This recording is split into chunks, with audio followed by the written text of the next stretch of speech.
ভারতে মমতা ব্যানার্জি হেরে যায়নি। মমতা ব্যানার্জিকে হারিয়েছে মুসলিমপন্থী কিছু নেতা।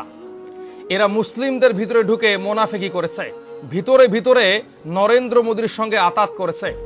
এই নামধারী মুসলিম নেতাদের কারণেই পশ্চিমবঙ্গ থেকে মমতা ব্যানার্জির আধিপত্য উঠে গেল। এখন পশ্চিমবঙ্গের মুসলিমদের অবস্থা কি হবে? শুভেন্দু অধিকারী কালকে থেকে বলছে যে কোনো মুসলিম আমাকে ভোট দেয়নি, আমাকে শুধু হিন্দুরা ভোট দিয়েছে। শুভেন্দু অধিকারী বারবার বলছে এই ভারতে মুসলিমদের কোনো অধিকার থাকবে না, এই ভারত হিন্দুদের, এখানে আমরা হিন্দু রাষ্ট্র প্রতিষ্ঠা করব, মুসলিমদেরকে আমরা ধ্বংস করে দিব।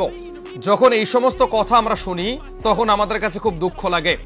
আজকে ভারতের কিছু নামধারী নেতা নরেন্দ্র মোদীর সঙ্গে আতাত করে পশ্চিমবঙ্গের মুসলিমদেরকে জাহান্নামে ঠেলে দিল। এখন এই সমস্ত মুসলিমদের দায়িত্ব কে গ্রহণ করবে? বিজেপির নেতা শুভেন্দু অধিকারী যদি কোনোভাবেই মুখ্যমন্ত্রী হয়, মুসলিমদের অস্তিত্ব সে রাখবে না। আপনারা দেখেছেন ইতিমধ্যেই গতকালকে থেকে অলরেডি কয়েকটা মাদ্রাসা, কয়েকটা মসজিদ, কয়েকটা মুসলিমদের দোকানপাট তারা ভাঙচুর করেছে। কতগুলো মুসলিমদেরকে তারা রাস্তাঘাটে পেটাচ্ছে। জয়ের পরপরই যদি তারা এই কর্মকাণ্ড শুরু করে, এই 5 বছরে মুসলিমদের কি অবস্থা তারা করবে আল্লাহ ছাড়া কেউ জানে না। এবার ভারতের এই সমস্ত মুসলিম নেতাদেরকে দাঁত ভাঙা জবাব দিতে হবে ভারতে অবস্থিত মুসলিমদের। মুসলিমেরা ভুল করলো নাকি বিজেপির ফাঁদে পা দিয়ে এই মুসলিম নেতারা ভুল করলো? কে ভুল করলো আল্লাহ ছাড়া কেউ জানে না।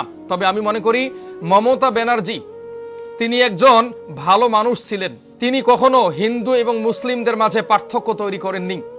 তিনি মুসলিমদেরকে যেমন ভাতা দিয়েছেন, হিন্দুদেরকে ভাতা দিয়েছেন। কিন্তু এবার যদি শুভেন্দু অধিকারী দেশটির মুখ্যমন্ত্রী হয়, মুসলিমেরা চাইরানা পয়সার সুযোগ সুবিধা পাবে না।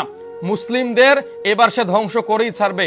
এবার পশ্চিমবঙ্গের মুসলিমেরা বুঝবে কত ধানের কত চাল। মমতা ব্যানার্জি তাদের জন্য কি ছিল। সমাজের দর্শক, দুঃখের কথা আর বলতে চাই না, তবে মুসলিমদেরকে মনে রাখতে হবে যে সমস্ত নেতা বিজেপির সঙ্গে হাত মিলিয়েছে তাদেরকে চিহ্নিত করে রাখতে হবে। পরবর্তীতে তারা যেন কোনোভাবেই মুসলিমদের সমর্থন না পায়, এইভাবে আপনাদেরকে প্রস্তুতি গ্রহণ করতে হবে।